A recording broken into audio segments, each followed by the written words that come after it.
Hello and welcome. This is Notibot ENG. Tonight, we'll be covering a mix of breaking news and in-depth analysis. Tensions in the Middle East are escalating with a U.S. fighter jet being shot down by Iran. The conflict has sparked concerns of a wider war. Meanwhile, the space race is heating up with the U.S. and China engaging in a new era of space exploration. And in a surprising move, Syria has asked Germany if they can relocate to the country. We'll break down these stories and more in our news recap. Good evening. We're seeing a dramatic escalation in global tensions as a U.S. fighter jet is downed in Iran, sparking concerns of a wider conflict. Reports emerged on Friday that a U.S. F-15 fighter jet had been shot down over Iranian territory. The incident occurred near the city of Abadan, approximately 1,000 kilometers south of Tehran. According to Iranian state TV, the crew of the plane was in Iranian custody, and the country's government urged its citizens to capture them. Iranian Foreign Minister Abbas Araghchi stated that the country is prepared to endure a prolonged war, warning that the U.S. would face significant consequences if it continues its aggressive actions. The incident sparked international concern, with the U.S. and its allies condemning the attack. The U.S. has long maintained that it is committed to protecting its personnel and interests in the region. The shooting down of the plane has heightened tensions in the Strait of Hormuz, a critical waterway that controls access to the Middle East. The incident has significant implications for global energy markets and the broader Middle East conflict. The U.S. has vowed to retaliate against Iran if it attacks its personnel, and the country's oil exports are under threat. The war between the U.S. and Iran has already disrupted global energy supplies, leading to price increases and disruptions to global trade. The downing of the U.S. plane has also raised questions about the accountability of regional actors in the conflict. The U.S. has accused Iran of supporting militant groups in the region, and the incident has sparked renewed calls for greater international cooperation to address the crisis. As the situation continues to unfold, the international community remains on high alert, with many countries watching with growing concern. As the conflict in Iran intensifies, we're examining a concerning trend that's putting U.S. allies on the front lines, with far more casualties than adversaries. The unprovoked and illegal U.S.-Israeli attack on Iran, which began on February 28, has led to severe economic repercussions, primarily affecting Washington's European and Asian allies. The two aggressors' objectives have shifted constantly, but the desire to weaken Tehran remains a pressing goal. However, the conflict's most significant economic consequences have fallen mainly on Europe and Asia. The Strait of Hormuz, a crucial waterway, has been blockaded by Iran, disrupting global energy and commodity supplies. This has triggered an asymmetric shock, with Europe and Asia now bearing the brunt of energy scarcity, inflationary pressures, and redirected global trade. The region was previously the main conduit for a fifth of global liquefied natural gas (LNG) exports, alongside a third of crude oil and fertilizer exports, 2/5 of helium exports, and nearly half of sulfur exports. The US, UK, and European allies have been particularly affected. The UK, for instance, imports a significant portion of its oil from Iran, while the EU relies heavily on Iranian liquefied natural gas. The war has also disrupted global trade, with many Asian countries facing shortages and price increases. China, in particular, has seen a sharp rise in energy prices, affecting its economic growth. The situation has also sparked concerns about food security, as Iranian ships carrying vital commodities were targeted by the U.S. and Israeli forces. The conflict's economic fallout is being closely watched, with many wondering if the U.S. and Israel's actions will lead to a wider regional crisis. As tensions between the U.S., Israel, and Iran continue to escalate, we examine the growing chorus of criticism from Arab journalists and analysts. The U.S. and Israel's military campaign against Iran is facing potential domestic political constraints. In the U.S., President Donald Trump launched the confrontation under his existing powers, framing it as strikes rather than a full-scale war. However, if the campaign continues beyond 60 days, he may be forced to return to Congress to obtain broader authority and financial support. This has led to repeated claims that the campaign is nearing its end, despite the expanding use of force and growing tensions between the White House, Pentagon, and State Department. In Israel, the war has received broad political backing, with support from the opposition and figures such as Naftali Bennett and Benny Gantz.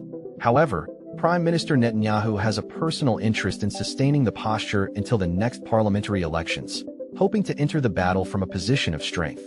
The missile threat to Israeli skies reinforces the argument that the danger must be confronted decisively, rather than deferred to another gradual round of confrontation. The central objective of both the US and Israel is to press ahead militarily before any outside power, such as Russia or France. The US has been conducting airstrikes against Iranian military targets in Syria and Iraq, while Israel has been launching its own airstrikes against Iranian targets in Lebanon.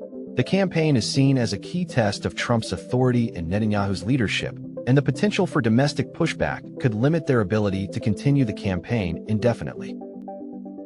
Building on the growing international pressure, two top diplomats from Russia and Egypt have added their voices to the call for an immediate ceasefire in the Middle East. Russia and Egypt have expressed support for an immediate ceasefire in the Middle East, following talks between the two foreign ministers in Moscow. Russian Foreign Minister Sergei Lavrov said the discussions focused on the regional crisis that erupted after a joint U.S.-Israeli military operation. The U.S., Israel, and Iran have been at odds over the past few weeks, with the U.S. and Israel carrying out strikes on Iranian targets, and Iran retaliating with drone and missile strikes against Israel, Jordan, Iraq, and Gulf countries hosting U.S. military assets. Lavrov stated that the U.S. should not demand that Iran unblock the Strait of Hormuz, but instead should end hostilities to restore the strait's functioning. He also expressed concern that someone is trying to undermine negotiations on the Iranian issue, warning that the adoption of a resolution that does not acknowledge Iran's status as a victim of aggression would antagonize the Iranian government. The talks between Lavrov and Egyptian Foreign Minister Badr Abdelhadi came after Abdelhadi met with Russian President Vladimir Putin, who proposed establishing grain and energy hubs in Egypt. Putin also ordered increased grain deliveries to the country. The two sides highlighted cooperation on energy and food security, as well as discussing regional tensions. The crisis in the Middle East has had significant global implications, disrupting markets and aviation, and causing casualties and infrastructure damage. The support from Russia and Egypt for an immediate ceasefire is seen as a crucial step towards resolving the crisis and restoring stability in the region. Today, we're exploring a bizarre incident that's left many scratching their heads, and we're looking into the extraordinary circumstances surrounding a mysterious phenomenon involving billionaire entrepreneur Richard Branson. The Philippines is set to impose a 30-day ceiling on the cost of rice, following a recommendation from a government council. This move comes as the war in Iran drives up the price of food and fuel globally. The council's plan aims to protect Filipino consumers from rising prices, which have been exacerbated by the conflict in Iran. Rice is a staple food in the Philippines, and its high price could have significant effects on the country's food security. The Philippine government has rolled out various programs to curb food and energy costs since the Iran war began. These measures include fuel subsidies and the expansion of public transportation. However, these efforts have been criticized for being insufficient to address the rising prices. The government's plan to cap rice prices is seen as a significant step in addressing the issue. The move is also seen as a response to the concerns of Filipino consumers, who have been protesting against the rising prices. The government has promised to review the plan and make adjustments as needed. The implementation of the rice price ceiling is expected to have a significant impact on the country's economy, particularly on the agricultural sector. According to reports, tensions between Iran and the U.S. continue to escalate as a key diplomatic offer from former President Trump is rejected outright. Iran has rejected a U.S. proposal for a 48-hour ceasefire between the two sides, according to an unnamed official source cited by the Fars news agency. The U.S. had made the offer through a third country, but it's unclear whether Israel would also have been part of the agreement. Earlier this week, U.S. President Donald Trump claimed that Iran was the one asking for a ceasefire, but Iran has denied this. The Wall Street Journal reported that Pakistan's efforts to mediate a ceasefire have hit a dead end after Tehran insisted it was unwilling to meet U.S. officials in Islamabad, given what they called unacceptable American demands. Iran is seeking a U.S. withdrawal from all its Middle Eastern bases and compensation for the destruction caused on schools, hospitals, and other integral infrastructure. Turkey, Egypt, and Qatar are reportedly trying to forge a mediation effort, given their strong ties to the Trump administration. However, Qatar is resisting pressure to become a mediator in any potential ceasefire talks. The latest development comes as the U.S. and Israeli-led joint war on the Islamic Republic has entered its second month. The Iranian military is still in possession of about half of its missile launchers and half of its kamikaze drones, according to a U.S. intelligence assessment.